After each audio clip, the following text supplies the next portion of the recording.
You're listening to Policy Currents, a weekly podcast from the RAND Corporation. I'm Deanna Lee. And I'm Emily Ashenfelter. Every Friday, we bring you new insights from RAND's latest research and commentary. It's January 20th. Outer space may seem infinite, but the narrow band that hugs the Earth, where satellites and space stations operate, is not. In fact, a recent RAND report describes space as congested, contested, and littered with debris. And the problem is only getting worse. Tens of thousands of satellites are set to launch in the next few years, adding to the hundreds of thousands of objects that are already in Earth's orbit, ranging from shards of debris no bigger than a screw to satellites the size of a school bus. What's needed are hard and fast rules for responsible behavior in space. Quote, "Nobody owns space," says RAND's Douglas Legore, one of the authors of the study. "There are no territories, there are no borders, so it's going to require all sovereign states to come together and figure out how to manage it." The report lays out a possible path forward. A good first step would be for countries to acknowledge the existence and locations of all their satellites. That could help build trust among nations in space. It could also help with the development of an international system to track and route satellites. In other words, it could lead to the creation of an air traffic control for orbital space. Improved trust and communication between space powers could also go a long way to improving efforts to clean up the junk and debris in Earth's orbit. The stakes of solving this international extraterrestrial puzzle are high. Legore highlights just one vivid example that underscores the urgency. Nobody cares if a sailor drops a wrench in the middle of the ocean, he says. But if an astronaut drops a wrench, it becomes an uncontrollable projectile, traveling at thousands of miles per hour, destroying anything in its path.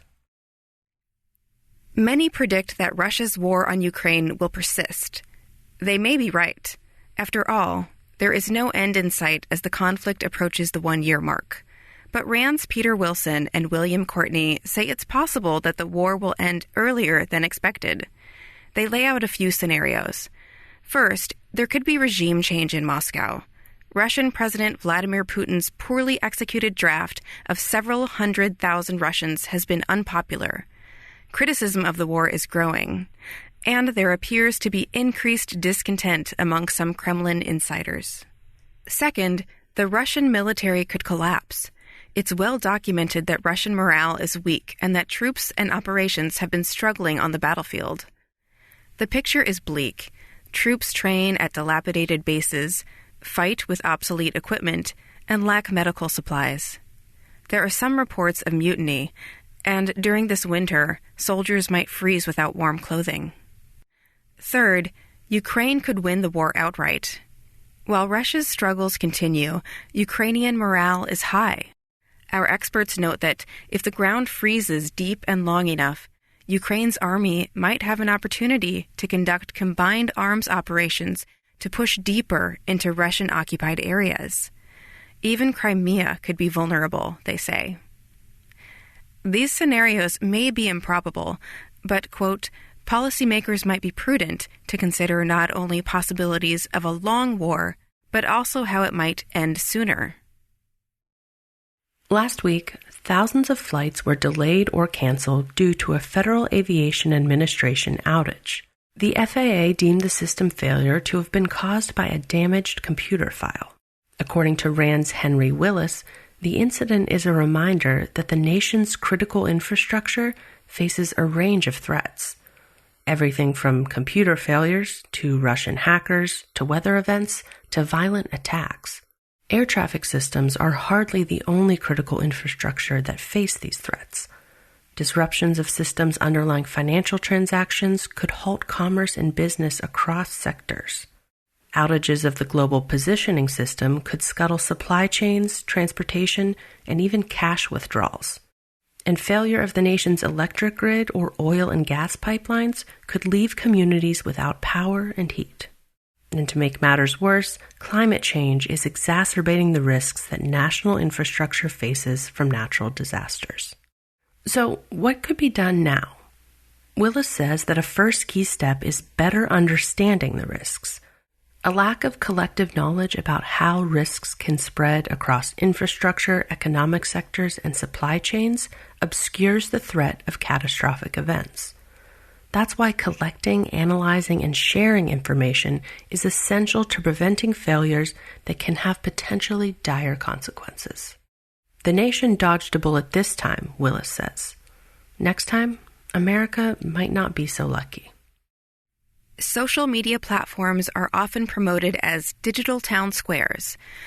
But in reality, these platforms are not public spaces for free speech and civic discourse, says Rand's Douglas Jung. In fact, they are a far cry from it. That's because when the private owners of online spaces determine who gets to say what, often without the public's input or understanding, it can undermine productive conversations, increase misinformation and hate speech, and have other negative effects.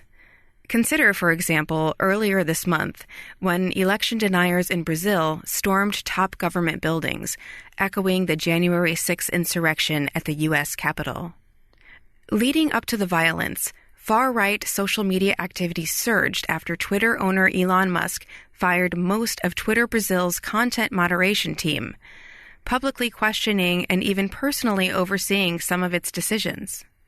As it turns out, the policies and people that control access and enforce the rules play a crucial role in protecting the public spaces that foster civic engagement.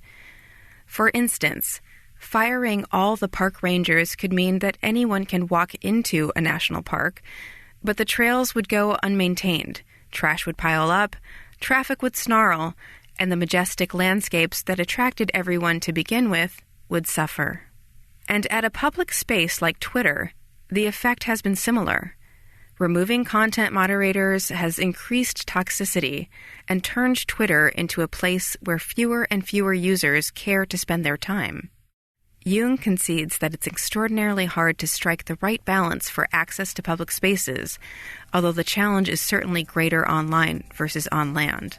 But if privately owned online platforms are going to operate as, quote, digital town squares that are part of the civic infrastructure underpinning society, then the public should be asking, who's making these decisions about access?